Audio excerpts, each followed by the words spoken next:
हीच होते की आम्ही फक्त न्यायाची मागणी करतोय. आम्हाला न्याय मिळाला पाहिजे आणि त्या दृष्टिकोनातून त्यांचं ते कामकाज चालू आहे.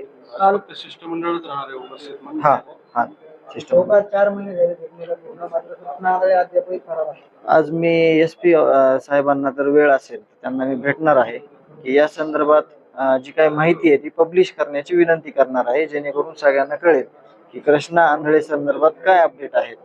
अशी मी त्यांना विनंती करणार आहे की त्यांनी सगळ्या गोष्टी पब्लिश कराव्यात. थँक्यू. सांगितलं. हा आम्हाला वाचवण्यासाठी तुम्ही वाल्मिक करंडला देखील फोन केला होता.